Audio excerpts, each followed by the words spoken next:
Episode की starting में हम एक न्यूज़ सुनते हैं जिसमें बताया जा रहा था कि एक एप्लीकेशन जो कि वी के अंडर आती थी उसमें से यूजर्स का डाटा लीक हो चुका है। ये देखकर वी काफ़ी हैरान रह जाता है कि ऐसा कैसे हो गया। वही कैनन को भी अभी ये पता लगा था, उसे कुछ भी नहीं पता था कि नायन के दिमाग में क्या चल रहा है। अब वो अपनी मॉम को कहता है कि मुझे नायन से बात करनी होगी। वही वी को भी कॉल पे कॉल आ रही थी और उसके ग्रैंडपा को भी ये बात पता लग जाती है। तभी कैनन यहाँ से नायन को कॉल लगाता है और मिलने के लिए कह रहा था। तभी उसकी मॉम उसे आकर कहती है कि तुम्हें अब काल्म होकर इस सिचुएशन को संभालना होगा। अब यहाँ पर कैनन तो उसकी कोई भी बात का रिप्लाई नहीं करता। वहीं वी को सारे रिपोर्टर्स घेर कर खड़े थे, जहाँ पर वी इसकी रिस्पॉन्सिबिलिटी लेता है कि वो इस सब का भरपाई करेगा। वहीं नायन तो ये न्यूज़ देखकर काफ़ी खुश हो रही थी। तभी नेक्स्ट सीन में कैनन नायन को डांट रहा था, तुमने ऐसा क्यों किया? इससे कंपनी को काफ़ी हानि पहुंचेगी, हम इसकी भरपाई कैसे करेंगे?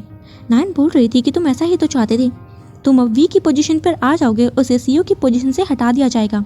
तो कैनन बोलता है कि तुम इसका अंदाज़ा लगा सकती हो कि वी को जेल भी हो सकती है, साथ के साथ मानित को भी। वहीं कैनन की मॉम तो यहाँ पर नायन को शाबाशी दे रही थी कि मुझे तुम्हारा प्लान काफ़ी पसंद आया। कैनन चिल्लाकर कहता है कि आप लोगों को बिल्कुल भी अंदाज़ा नहीं कि आपने क्या कर दिया है। तो नायन बोलती है कि सब कुछ प्लान के मुताबिक हो रहा है, मैंने सब कुछ प्लान किया हुआ है, तुम बस मुझ पर विश्वास रखो।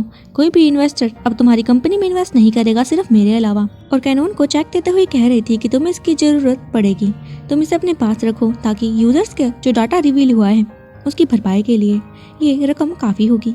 तो कैनन उसे चेक देते हुए कहता है कि फ़िलहाल मैं पहले ग्रैंडपा से बात करूँगा इस बारे में, और मॉम आप इस सब से अब दूर रहना। इतना कहकर वो यहाँ से चला जाता है और उन दोनों को ही ये काफ़ी अजीब लगा था।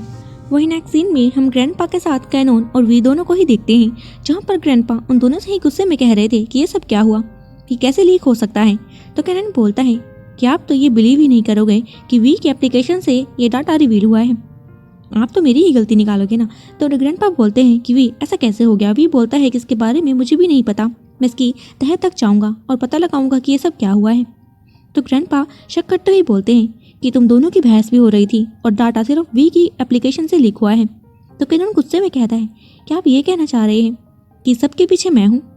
आप ऐसा कैसे कह सकते हैं? आपने कभी भी ऐसा नहीं किया कि वी भी गलत कर सकता है, पर आप इसलिए कह रहे हैं ना क्योंकि वो कंपनी का सीईओ जो है। अब इतने में एक एम्प्लॉय आकर ग्रैंडपा को बताता है कि एग्जीक्यूटिव्स इसका रिप्लाई मांग रहे हैं कि कैसे हम उन डाटा को रिकवर करेंगे। तो यहाँ पर वी बोलता है कि मैं रिज़ाइन देने के लिए तैयार हूँ, बस यही एक तरीका रह गया है और मुझे पूरा यकीन है कि कैनन इस कंपनी को संभाल लेगा। ये सब सुनकर कैनन भी हैरान रह जाता है। अब वो एक मीटिंग फिक्स करते हैं जिसमें कि वी ने रिज़ाइन देना था और वहीं ग्रैंडपा गुस्से में बोल देते हैं कि मैं इस केस के तह तक जाऊँगा कि आखिरकार इसके पीछे कौन है। तभी सीन शिफ्ट करते हैं और हम मरीन को देखते हैं जो उस मीटिंग में भी पहुँचने वाली थी, लेकिन वहाँ पर काफ़ी भीड़ देखकर वो घबरा जाती है कि वी वहाँ पर कैसा होगा। अब जैसे ही वो अंदर गई, वी तो अंदर ही खड़ा हुआ था और काफ़ी घबरा रहा था। मरीन के आते सार ही उसे हक कर लेता है और बोलता है कि मुझे माफ़ कर देना, मैंने तुम्हें इतनी टेंशन दी। मरीन बोल रही थी कि हम इसका सोल्यूशन कुछ और भी निकाल सकते थे, तुमने डिसीजन इतनी जल्दी क्यों ले लिया? तो वी बोलता है कि इसका कोई भी और सोल्यूशन नहीं था। अब नेक्स्ट सीन में हम नायन और कैनन को साथ में देखते हैं। नायन तो कैनन से बोल रही थी कि तुम्हें तो काफ़ी मज़ा आने वाला है। कैनन बोलता है कि अपनी बकवास बंद करो और चुपचाप यहाँ खड़े रहो। तभी वी वहाँ पर अनाउंस कर देते हैं कि मैं आप सभी से माफ़ी मांगना चाहता हूँ, ये सब मेरी गलती से हुआ है, लेकिन मैंने जानबूझकर नहीं किया और मैं तो जानता भी नहीं कि ये हो कैसे गया। मैं इसकी तह तक जाऊँगा और पता लगाऊंगा कि इसके पीछे कौन है, और इसकी भरपाई के लिए मैं इस कंपनी से रिज़ाइन देता हूँ। और अब से नेक्स्ट इनोवेशन के सीईओ और कोई नहीं कैनन होने वाले हैं। अब कैनन वहाँ पर आने ही वाला था कि उसे धक्का देकर नायन पीछे से आ जाती है और अनाउंस करती है कि मैं और कैनन मिलकर इस कंपनी को संभालने वाले हैं और अपना इंट्रोडक्शन भी देती है। ये ग्रैंडपा भी न्यूज़ देख रहे थे और काफ़ी ज़्यादा परेशान हो जाते हैं कि ऐसी लड़की मेरी कंपनी को कैसे संभाल सकती है, ऐसा नहीं हो सकता। और उन्हें हार्ट में पेन भी होने लगा था। वो जल्दी से अपनी दवाइयाँ लेते हैं और खुद को काल्म करते हैं। अब रात को वी और मरीन वी के कैबिन में थे, जहाँ पर वो सामान को ही इकट्ठा कर रहे थे क्योंकि वी ने तो अब रिज़ाइन दे दिया था। तभी नायन मौके का फ़ायदा उठाकर वहाँ पर आ जाती है और वी तो उसका मजाक बनाने लगा था कि तुम अब मुझे यहाँ से जाने भी नहीं दोगी क्या, हर वक्त मेरे पीछे पड़ी रहती हो। नायन बोलते हैं ऐसा कुछ भी नहीं है, मुझे तुमसे कुछ भी नहीं चाहिए, बस सोच रही थी कि जाते जाते तुम्हारी कुछ हेल्प कर दूं। तो वी यहाँ पर उसे चिढ़ा देता है ये बोलकर कि मेरे पास मेरी गर्लफ्रेंड है, मुझे तुम्हारी बिल्कुल भी ज़रूरत नहीं, चलो गर्लफ्रेंड यहाँ से चलते हैं। अब ये सुनकर नायन को तो काफी गुस्सा आ जाता है और वो चिल्लाने लगी थी। अभी मरीन के साथ बाहर आकर उसे वेट करने के लिए कहता है क्योंकि गाड़ी दूर पार्क करी हुई थी। अभी अपनी गाड़ी लेने के लिए चला गया था। पीछे से कैनोन आ जाता है जो मरीन से कहने लगा था कि जब तुम यहाँ पर आई थी तब तुमने मुझे कहा था कि मैं काफी ज्यादा नाइस था। अब तुम मेरी तरफ वैसी नजरों से नहीं देखती। क्या अब मैं तुम्हें नाइस नहीं लगता? तो मरीन बोलती है कि चीजें काफी बदल चुकी हैं। दरअसल आप वो कैनोन है ही नहीं जिससे मैं सबसे पहले मिली थी। आपको खुद को पहचानने की जरूरत है और मैं उम्मीद करूंगी कि ये जो भी इंसिडेंट हुआ है इसमें आपका हाथ बिल्कुल भी ना हो। अगर ऐसा हुआ तो मुझे आप पर काफी गुस्सा आएगा और सच कहूँ तो वी को भी यही डर है और उसे ये चीज काफी हर्ट करने वाली है। इतने में वी अपनी गाड़ी लेकर वहाँ पहुँच जाता है और मरीन को गाड़ी में बैठने के लिए कह रहा था। कैनोन तो यहाँ वी से नजरें भी नहीं मिला पाता। वी बस कैनोन को एक बात कहकर चला जाता है कि ऑल द बेस्ट ब्रदर। अब कैनोन पीछे से उन्हें ही देख रहा था और काफी सैड भी फील करता है। जब वी मरीन को घर छोड़ रहा था तो मरीन वी से पूछती है कि अब हमारा नेक्स्ट स्टेप क्या होने वाला है। तो वी उसे बताता है कि अब मैं अपनी कंपनी खोलने की सोच रहा हूँ जिसमें कि अपनी सारी गलतियों को मैं सुधार लूंगा। तो मरीन बोलती है कि मैं भी तुम्हारा हमेशा साथ दूंगी और तुम्हें कभी भी अकेले फील नहीं करने दूंगी।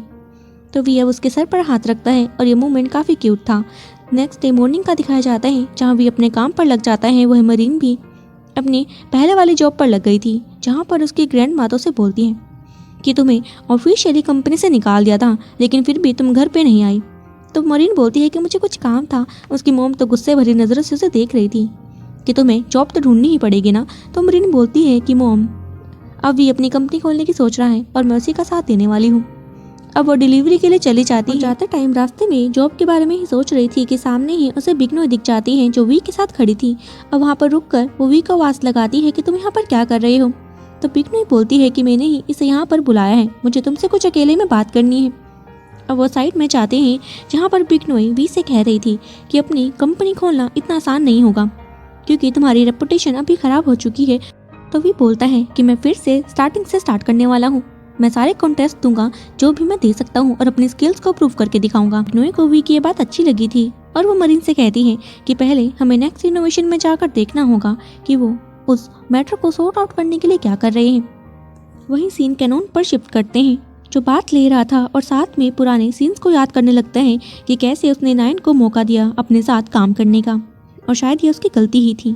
वो नायन के और भी सीन याद कर रहा था कि कैसे उसने उसके भाई के खिलाफ ही उसे भड़का दिया। अब वो ब्रेकफास्ट के लिए डाइनिंग टेबल पर आता है जहाँ पर उसकी मॉम कहने लगी थी कि हमें सारे यूजर्स को रुपए देने की ज़रूरत नहीं है, तुम बस मेन यूजर्स को रुपए देना जो हमारे खिलाफ खड़े हो सकते हैं। जो बेकार के यूजर्स हैं उन्हें तो ज़्यादा रकम देने की ज़रूरत ही नहीं, पैसे वेस्ट मत करना बस। तो कैनन गुस्से में कहता है कि वो आपके लिए बेकार यूजर्स होंगे लेकिन मेरे लिए मेरे कस्टमर्स हैं और ये मैं खुद हैंडल कर लूँगा, आप इसके बीच में मत आना। इतना कहकर वो गुस्से में यहाँ से चला जाता है और अगले ही पल हम उसे कंपनी में देखते हैं जहाँ पर उसकी सेक्रेटरी आई थी जिया और उसे बताती है कि आज आपकी मीटिंग बिग्नोई के साथ है, क्या आप उनके साथ इन्वेस्ट करने के लिए तैयार हैं।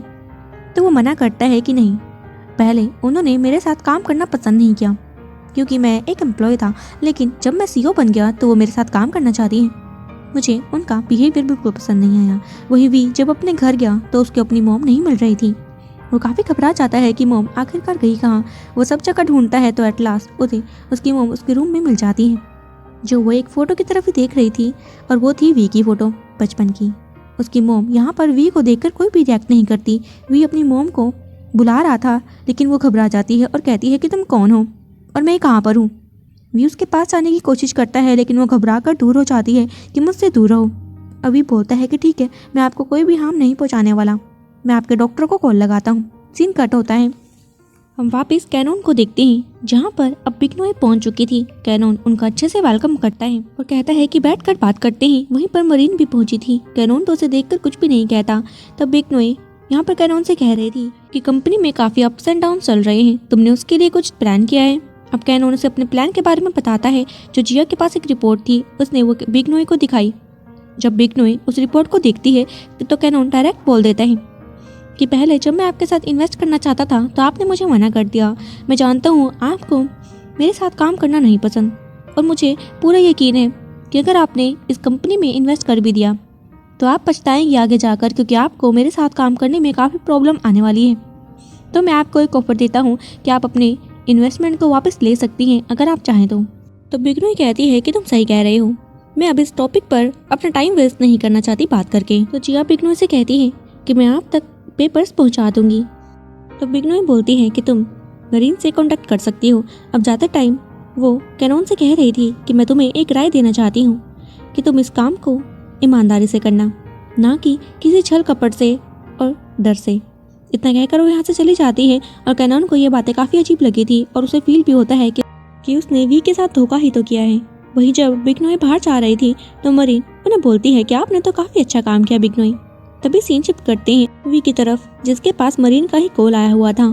वी मरीन से कहता है कि मॉम काफ़ी थकी हुई है, मैंने डॉक्टर को कॉल लगाया है, वो उनसे आकर बात करेंगे। तो मरीन बोलती है कि तुमने कुछ खाना खाया। वी तो मना करता है और बोल रहा था कि ठीक है मैं अपने लिए नूडल्स बनाता हूँ, तुम कॉल काट दो। वो कॉल काटता है और नूडल्स बनाने के बाद वो मरीन को एक फ़ोटो भी भेज देता है। तभी वहाँ पर डॉक्टर भी पहुँच गया था जो उसकी मॉम को चेक कर रहा था और बताता है कि आपका एक छोटा सा बेटा था ना जो बड़ा हो चुका है और यही आपका बेटा वी है। तो उसकी मॉम उसे देखकर स्माइल करती है और थोड़ा अच्छा भी फील कर रही थी और बोलती है कि इस घर के बारे में। तो डॉक्टर उसे समझाता है कि आपने घर भी चेंज कर लिया है। अब बाहर आने के बाद वो वी से कह रहा था कि इस बीमारी का कोई भी शॉर्टकट नहीं है, मैं भी अपनी पूरी कोशिश कर रहा हूँ और मुझसे ज़्यादा तुम्हें इसमें काम करना होगा। तुम अपनी मॉम के हमेशा साथ रहो, उनकी फ़ोटोज़ क्लिक करो, वीडियोस बनाओ, उन्हें बार बार वो वीडियोस दिखाकर समझाओ कि तुम ही उनके बेटे हो और ये सब उनकी फैमिलियर चीज़ें हैं। अब वो यहाँ से चले जाते हैं तो वी अपनी मॉम के पास जाकर बैठा था और पूछने लगता है कि मॉम आपको कुछ पुरानी बातें याद आ रही हैं तो आप मुझे बता सकती हैं। अब उसकी मॉम रोने लग जाती है और बोल रही थी कि कैनोन की मॉम मुझे काफ़ी परेशान किया करती थी। तो भी बोलता है कि उन्होंने ऐसा क्या किया, याद करो और मुझे बताने की कोशिश करो। सीन पास्ट में शिफ्ट होता है जहाँ जब वी के डैड की डेथ हुई तो कैनोन की मॉम वी की मॉम को आकर धमकाने लगती है कि अब तुम्हारा यहाँ पर कुछ भी नहीं है, अपने बेटे को अपने साथ लेकर यहाँ से भाग जाओ, अगर तुमने ऐसा नहीं किया तो यहाँ पर तुम्हारा रहना मुश्किल हो जाएगा। यहाँ पर वी की मॉम तो काफ़ी रोने लग जाती है और इसी के साथ हमारा ये एपिसोड खत्म हो जाता है। सो फ्रेंड्स, अगर आपको मेरी वीडियोस अच्छी लग रही है तो मेरे चैनल को सब्सक्राइब करना मत भूलिएगा। मिलते हैं इस ड्रामा के नेक्स्ट वीडियो के साथ। Till then take a good bye.